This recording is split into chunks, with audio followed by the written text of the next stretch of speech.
Welcome to the Drilling Millions podcast, presented by Sage Dental Partners. So let's get into the final topic, which is what you should really be thinking about. You being the dental student, you being the associate, you being the pre-dent, and really reassessing and really giving context to how this is going to affect our industry as a whole. Every single statement that I've seen being made about this, these programs, whether it be Healthy Smiles or the Canada Dental Benefit, have really been moral arguments. And there's a ton of virtue signaling. You're either on the side of, hey, let's accept all these patients and let's take a 37 cent to a dollar payment for every procedure we do. And dentistry should be completely independent of business, which, I mean, that obviously has its own questions to be asked if someone has that perspective.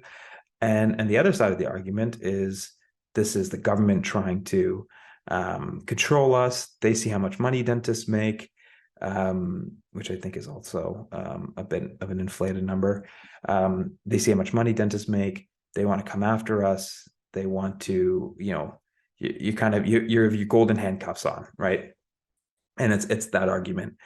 And like we've talked about, or like I've talked about, because I'm sitting alone speaking to a microphone, which, I haven't done in such a long time since the first podcast. Both arguments need to be addressed, right? And I think before moving into the actual meat and bones of the argument, we need to address these moral complications. So, okay, just for the sake of argument, let me steelman the argument of dentistry shouldn't have a business component, and we need to take these patients in, irrespective of how much we get charged. Yes, 100%. We have ethical as well as I have moral obligations to treat someone who I see is in need. I fully agree with that. I think it's a part of life that, we have to deal with the business side of dentistry. This podcast is about the business side of dentistry. It's a necessary evil for some, and it's a great opportunity for others. You should really not have lesser oral health or lesser oral health care, particularly dentistry, if you do not have the funding for it. I think anyone in dentistry will agree that you need, truly, it's not an aesthetic, beyond aesthetics, beyond anything superficial. You need healthy teeth. Myself, I've seen debilitating cases of patients coming in with rotting teeth, rotting gingiva, needing extractions, and in that, you see what the overall impact of having poor dental care has. And if you look at that and translate that to a kid who's not in control of their finances, no 12-year-old really should be or should have the responsibility to control their finances.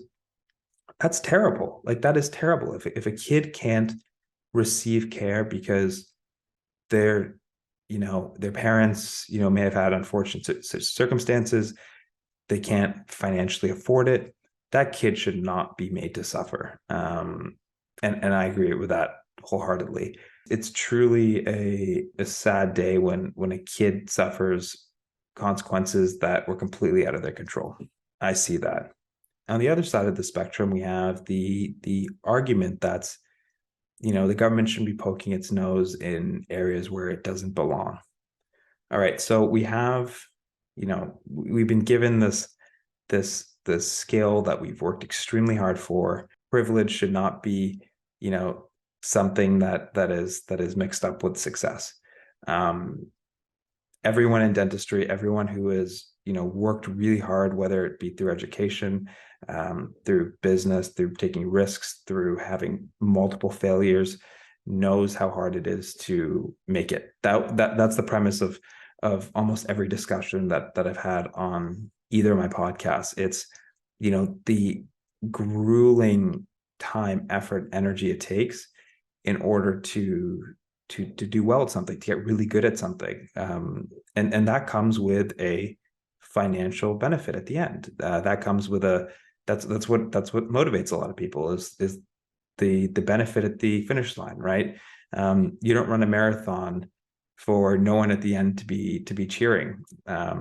You don't do many things without incentives, and your career and finances aren't that different. You need motivation, and people work really, really hard to obtain the life that they want to obtain and have the financial freedom that they've earned. Um, Dentistry, like I've said, is very much within the private sector. It operates like a business. We have patients, we don't have customers, but at the end of the day, that patient, whether through an insurance company or out of pocket, the split's about 60% of people or patients pay through insurance, while about 40% pay through out of pocket, have out of pocket expenses. They have to pay for their services, and at the end of the day, the money that they pay you is just as real as the money that you pay in order to have to hang a shingle, right? Obtain a practice. To run a practice, you first need to find a space. Rent can be tens of thousands of dollars a month. Just building the office alone can be, 600 to 800,000, even upwards of $1 million. The student loans that a lot of people take out with tuition, ever increasing, and you're in quite a bit of debt when you leave dental school. And in addition to that, you're going to need to assume more debt when you get out of dental school and you get a practice. So you have real financial obligations, just like the money that patients are paying you. You have to pay out that money to, whether it be a bank, a private lender, someone, because you have these financial obligations to meet. So I just that exercise there hopefully gave you some insight. I'm by very definition a centrist. That's why no one really likes me, because I can't really take, my personal experience of seeing patients debilitated through, dental concerns that, it's not that your teeth don't look white enough on an Instagram. It's literally to a point where they cannot eat food. They cannot talk. That is debilitating. And it's just horrible and horrendous to see. On the other hand, my day job, I deal with finances all day long. And I see the real financial obligations that these dentists have to meet. At the end of the day, if money's not coming into the door, you can't keep the lights on. You can't hire the people you want to hire. You can't grow and begin to pay back some of the debt you took on and assumed, because, for one, you were promised that you'd be able to help people and heal, which is, a gift. But on the other hand, you're also generally given an assumption that you will earn more too. So I'll leave you to come up with your own conclusion, but those were sort of my high level overview of the situation.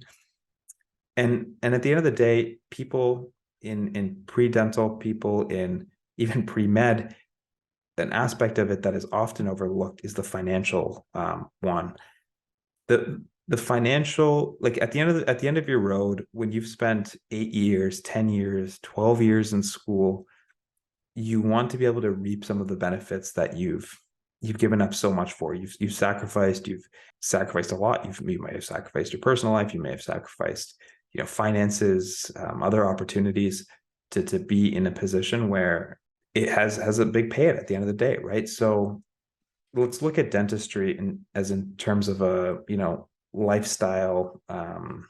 Let's look at dentistry. Scrap that. Let's look at dentistry as it stands when you have a, lifelong trajectory on it, right? So let's look at it from the infancy to the very end. So from the start line to the finish line. Dentistry is great, and in my opinion, for someone who wants, a work-life balance better than medicine, in the way that, you, one, can operate a business, and two, at the end of the day, at the end of your career, that business is worth something. You could sell it. Subtle plug for Sage. Let us know if you want to talk about selling your practice.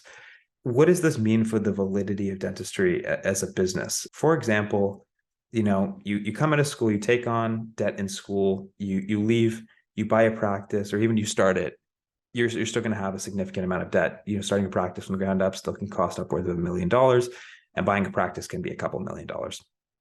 So you bought or acquired a practice. As you start getting patients to the door, or as you start seeing more and more patients, hiring associates, you're able to leverage your time. And what this actually means is, you may be working 1 hour, but because you have other people working under you, you can really leverage that 1 hour. So you're basically earning more than you would have been able to earn by yourself in that 1 hour. And you're able to distribute that, workload to other people, and you can earn more as a collective. So that's basically the leverage you get. So that's one aspect of dentistry, and the validity of dentistry as a business is your time and your leverage. Another one is, at the end of your career, you could sell your practice for a significant amount. This amount can be something that you can use towards retirement. It could be something that you may want to donate, or leave as a legacy. At the end of the day, it can be worth millions and millions and millions of dollars.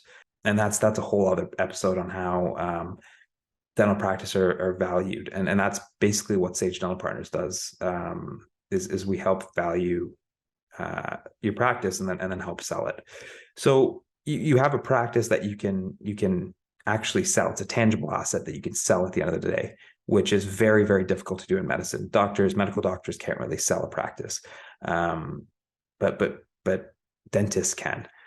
So when you look at that and how the Canada Dental Benefit actually impacts that, only time will tell, because that value of your practice at the end of your career, and the basically cash flow and the leverage you get are based predominantly off your ability to collect money from patients, right? So if you're doing one cavity as one dentist in 30 minutes, if you have 4 associates, now including yourself, you can do 5 cavities in 30 minutes. And then if you add hygiene on top of that, you can do 5 cavities and 2 units of scaling, and you multiply the associates, and it goes on and on and on. On the other end, when you're selling your practice, your valuation is based off how much you are actually producing during your entire career. So say you're producing a big chunk, and, for whatever reason, the Canada Dental Benefit comes in and slices the amount you actually collect from each patient by half. That will most definitely affect not only your leverage and how much you can produce an hour and what you take home in that year, and that month, that week. It'll affect downstream things like your practice value, because now what used to be generating, I don't know, $2 million a year, now is only generating $1 million a year. So you could see how this would actually impact the validity of dentistry as a business. Another thing I sort of want to touch on is how politics and virtue signaling play into this whole space. Politics is a pretty frustrating game. It's really, ideas are really only last for the amount of time that potential person is in power. Basically, politics works on a 4-year cycle, because at the end of that 4 years, people are going to be measured on how they received the country. So Trudeau will be judged on how he received Canada, and at the end he will be judged on how he's left it. And typically, if you've left something in worse shape than you found it, what did we all learn in preschool? You're going to get in trouble. And that trouble usually means that you're not going to get reelected, and your party's not going to get reelected, and people are going to boo you and shame you. So what does that mean? Politics is strategically geared to make it look like at the end of your cycle, as you near the end of a cycle, this is where politics and politicians really play this game of showing how far they've come. If, for example, hypothetically, Trudeau or the NDPs wanted to see dentistry, fully be in the public system, right now it's in the private system. If they wanted to fully see it in the public system, that would be a multi-year, billion-dollar process. But, with taking these small chunks and really focusing in on, okay, is it the kids that are getting benefits? Is it people with disabilities getting benefits? Is it the elderly getting benefits? They're able to sort of, in simple terms, boost their approval ratings, right? So they're viewed as doing a really good deed. I'm not sure. I can't read any politician's mind. I don't know how much that actually affects what their decisions are at the end of the day. It would be hard to argue kids shouldn't receive dental care. But at the end of the day, I think everyone needs to make an informed decision. Is this truly something that they want to see change, in, or is this something that is going to bode well and is a big virtue signal? So that's my take on that. Another, little topic I want to touch on is sustainability. This is really just the start. Like I said, this program over the next 3 fiscal years is going to cost about $700 million, which is not a huge amount, but not a small amount by any means, right? It's quite significant. The plan as it stands now is really to expand eligibility to all children under the age of 18, and including seniors and people with disabilities in 2023, and having this program fully implemented by 2025. That's going to cost annually about $1.7 billion. So in total, the government expects to spend about $5.3 billion over the next 5 years on dental care, on the Canada Dental Benefit. Again, not a small number, but certainly a substantial amount of money to spend on dental care. There was an interesting comparison that was made. I think it was on the All In podcast, and it was looking at and critiquing Joe Biden's promise to cancel a lot of student debt. And the interesting piece there was that, Joe Biden was claiming to help the everyday man, the everyday person, through canceling, billions of dollars of student debt. And what was really happening was that, these student loans are primarily for university programs, which were typically accessed by upper middle class people.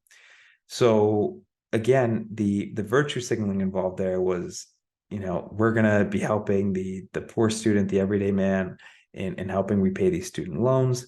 But at the end of the day, really the only people that were benefiting was the upper middle class. It would be interesting to see in a similar setting how many people that really can't afford dental care actually access and utilize these services. I think time will only tell if this is actually getting to the people that it's promised to be getting to. I think the concern could be that, if it's not actually getting to the people that need it the most, it's not really an effective program, and it's more of a virtue signal. Again, only time will tell. Those were sort of my high level thoughts.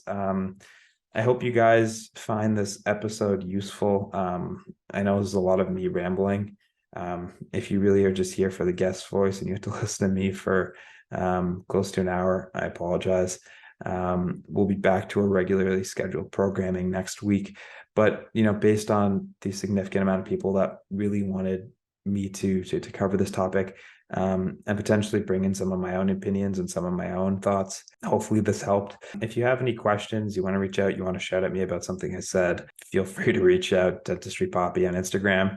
I'm always happy to have, an engaged conversation. I truly appreciate that. If you think I'm completely out to lunch with some of the stuff I said, tell me that too, because quite honestly, I think, we're at a time now where it's harder and harder to say how you actually feel. And I think that, I'm trying to change that. And in a lot of ways, me putting out this podcast might be potentially damaging to me. I'm still young in my career, so who knows where and how this is going to get twisted. Maybe it'll come back to me, maybe it won't.